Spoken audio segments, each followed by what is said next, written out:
very much, Minister. Asante sana. Thank you very much. Let's take our seats. Thank you.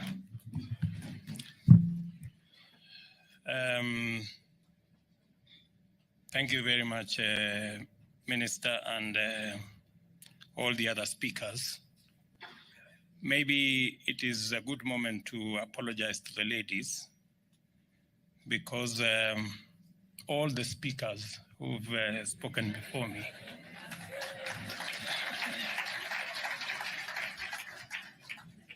somebody watching from somewhere, they will think this is a men's conference. Maybe Mr. Kili and the other people next time, let's be kinder to the ladies. Otherwise, we run the risk of being unconstitutional. Distinguished ladies and gentlemen, good morning.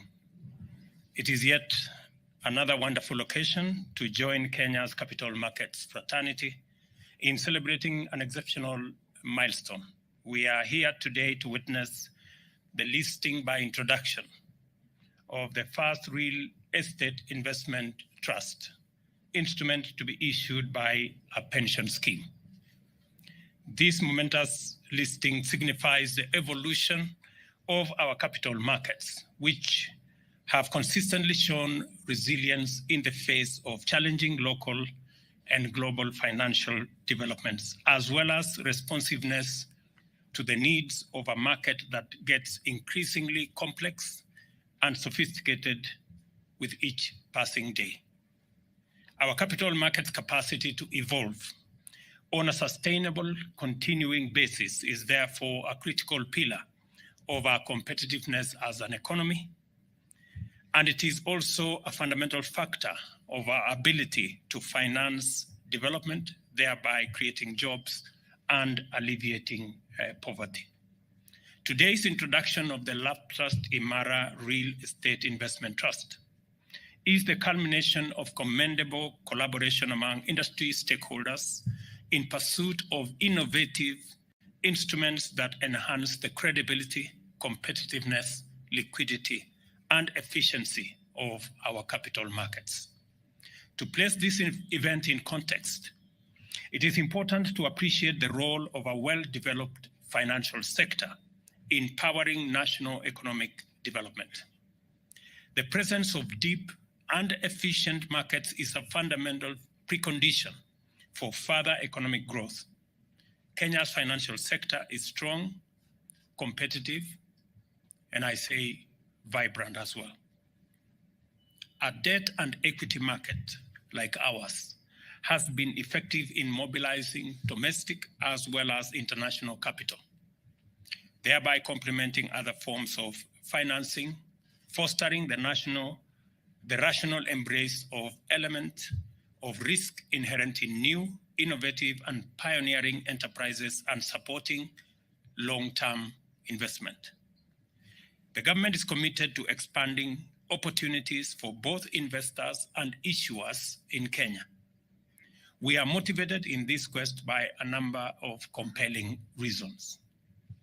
First of all, as I observed last week during the unveiling of the State Department of Investment Promotion and unveiling of the National Investment Council, there is urgent need to reverse our negative post-pandemic foreign direct investment outlook, which has seen Kenya stand out as the only regional economy that is not experiencing significant growth in foreign direct investment flows.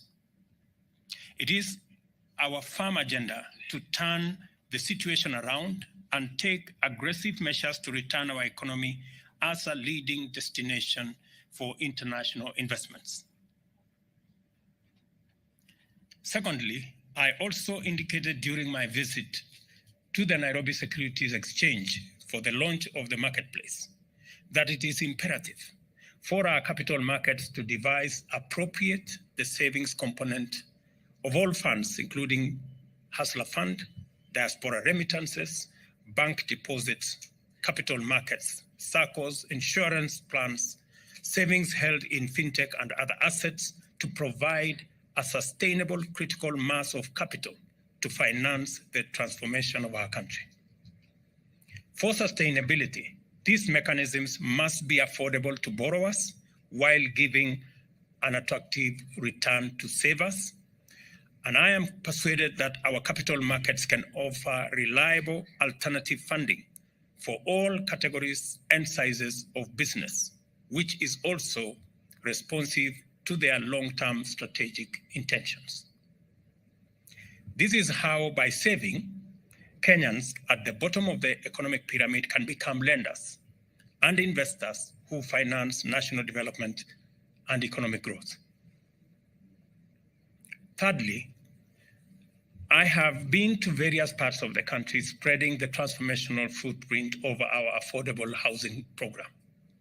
It is our intention to increase the availability of cheap and safe houses so as to plug the housing deficit, which currently stands at about 5 million units. The execution will combine efficient building and construction, consumption of local materials and locally manufactured accessories and fixtures, and the employment of hundreds of thousands of both skilled and unskilled workers. Just to put it in context, we managed to unravel this whole sector about real estate, which was for a very long time hostage to high-end development of housing units. In fact, of the 50,000 units that were built every year, you could hardly get 2% of it being affordable.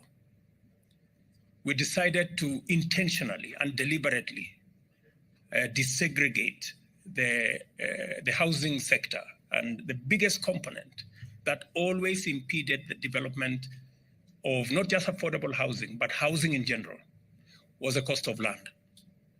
In fact, it contributed maybe up to anywhere between 20 and 30% of the cost of a house. We have since, as a government, made land for construction of houses free. And I want to congratulate many counties that have made close to 4,000 acres of land in very prime land in many parts of our towns, towns across Kenya, worth anywhere between 20 and 30 billion Kenya shillings. That's the land that currently is available for housing that you don't have to pay for. We also sorted out one more problem. Everybody was building a designer house. And you know what designer means. So to be able to build houses on scale, it became necessary to standardize all the aggregates of what builds up to a house. Standardize doors, standardize windows, standardize all the components of a house. And today I can tell the private sector proudly that we have standardized all doors for all affordable housing units. We have standardized all windows, hinges, and all the other components. And in our plan of 200,000 houses, what that means is that we, the private sector, the cement manufacturers, the steel manufacturers, the people involved in housing, producing housing products, you now have a clear path on what you can build your business towards. In our housing plan of 200,000 houses every year, our cement manufacturers, you now have 20 million bags of cement that we can consume, 10 million tons of steel, 2 million tons of nails, 1 million doors, standardized doors, so you can produce in scale because we will consume, 3 million pieces of windows. So those listening to me can begin to formulate their business and go into production, because we will consume these units. So, and the reason is that once we desegregate and we standardize, we can mass produce these products. Mass production reduces the cost of production and the availability of these units. And that is the whole essence behind what we are doing in our housing space. That, of course, has other attendant. One final thing, we decided to resolve using the housing fund, and hopefully these REITs and all the other REITs that will come after this, and we have encouraged our pension schemes to come on board, is the offtake plan. So if we sort out the land for construction, we also make the housing development itself competitive by producing en masse and in scale. And we provide an offtake plan that is sensitive to low-income Kenyans. Then we have sorted out the whole housing jigsaw and we can go into production. And that is what the government of Kenya is offering. We are already doing the units in 11 counties. We have advertised by 30th of this month, another 7 counties. And we are on course to ensuring that we not only meet the 200,000 housing units, but we surpass it. And therefore, I am challenging our pension schemes to step up and provide the offtake. I know a fund manager is looking at a treasury bond, and that gives him a fair return. I want to encourage you that you will not only get a fair return by investing in our housing scheme, but you will have big impact. You can look at a house and you can proudly say, I supported Kenya, a Kenyan to have a roof over their heads. So I think it will be a double win. We look to the capital markets as the principal source of the funds for the affordable housing program, as well as development pillar of our transformational agenda. In particular, the investors participating in the public-private partnership that will become the favored delivery mechanism, which will benefit tremendously from affordable capital sourced in liquid and efficient capital markets. Further, beyond PPPs, the government is committed to the expeditious divestiture of government interest in various entities across several sectors through privatization.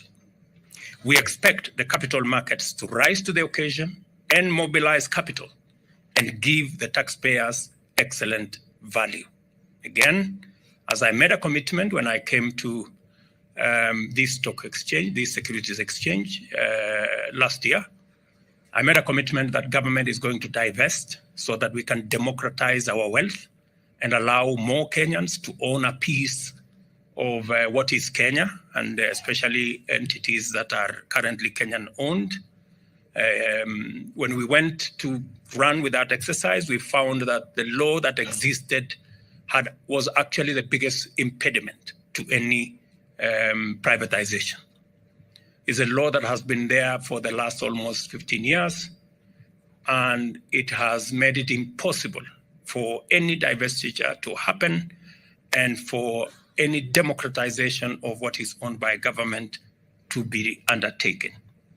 Yesterday in Cabinet, we approved a new law that will provide mechanisms for Kenyans to own part of what is Kenya.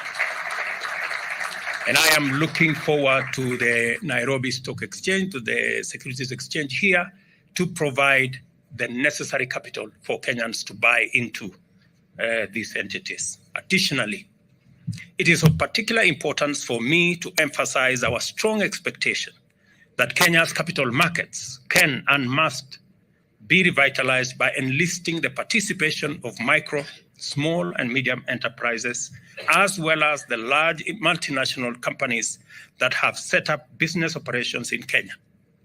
Listing these vital actors will deepen and invigorate the capital markets considerably. I am looking forward to days in the very near future when we will be reporting every Monday and every Thursday to be the days that were traded highest in the Nairobi Stock Exchange.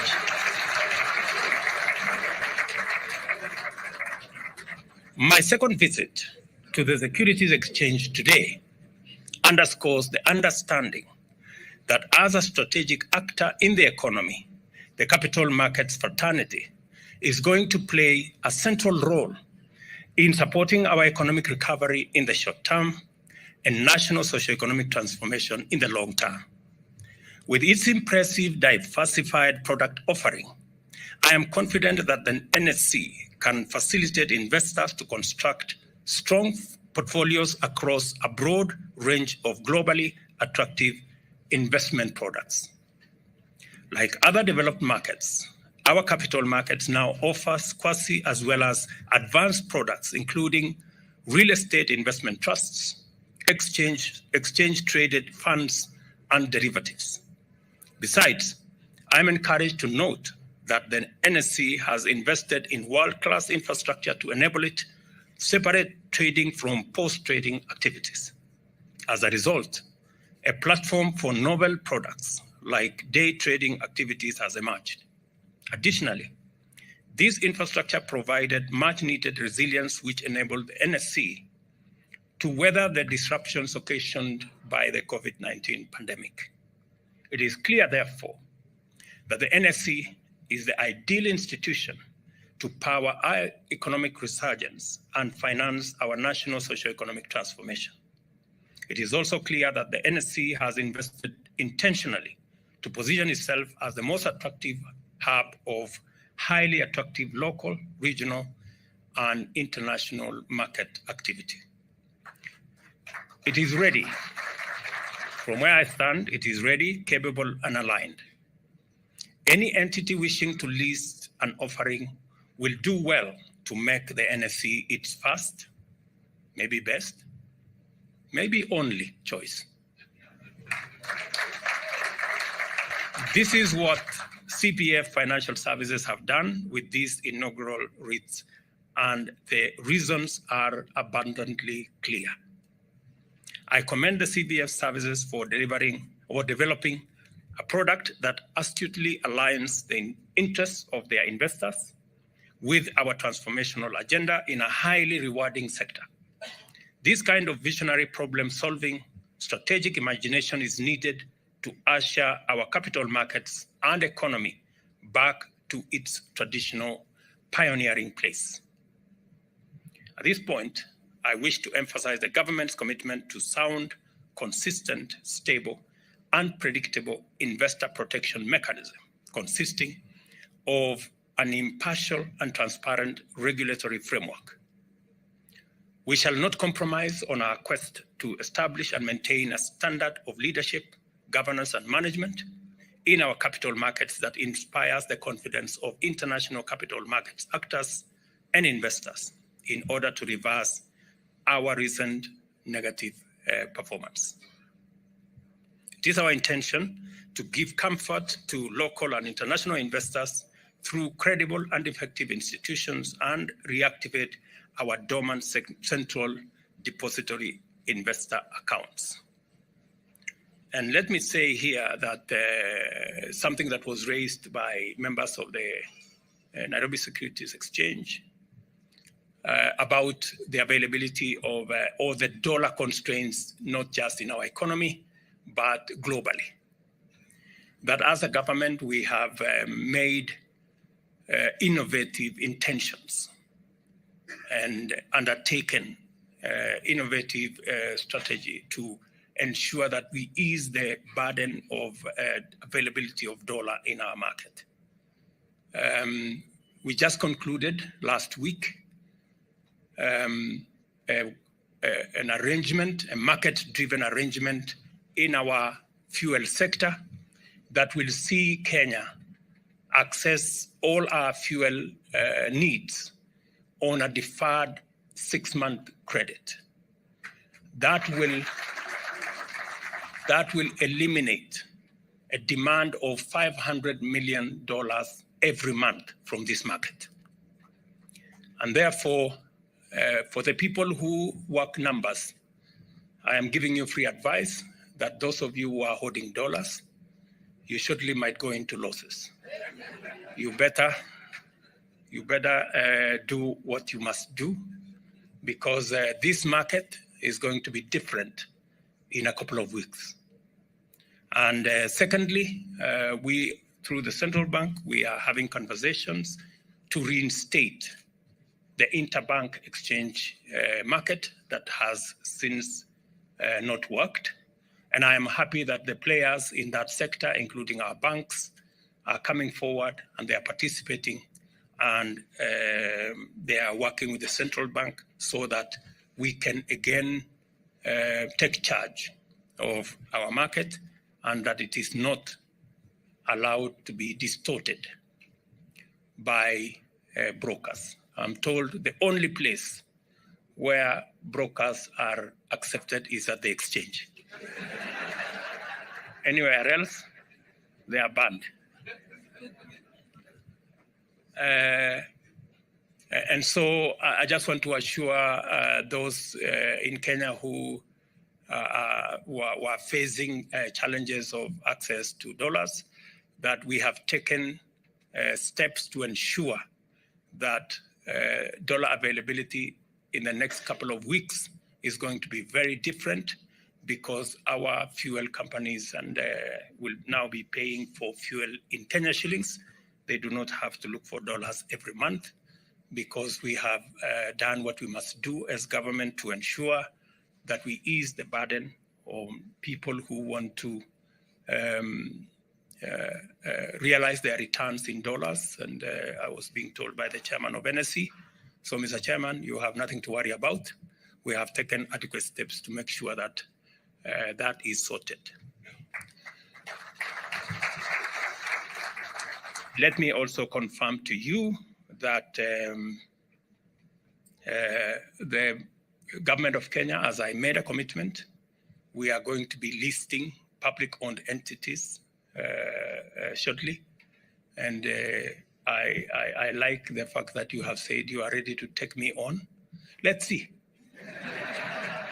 Yeah, let's see. So I never lose sight of this contest, because in my desk, right in front of my desk, is the bull and the bell you gave me when I came here the last time.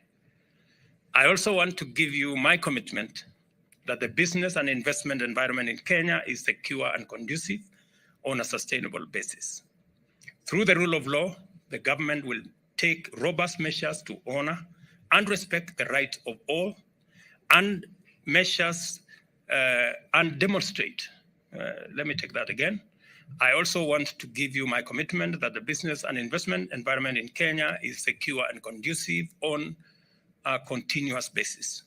Through the rule of law, the government will take robust measures to honor and respect the rights of all, and demonstrate that no one is above the law by decisively combating impunity, lawlessness, and disorder.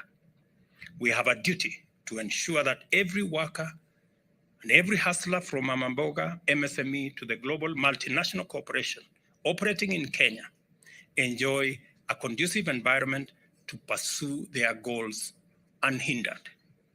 There is no reason whatsoever for anyone to stand in the way of free enterprise, disrupt business, or sabotage economic activity, or work as economic terrorists for personal selfish interest.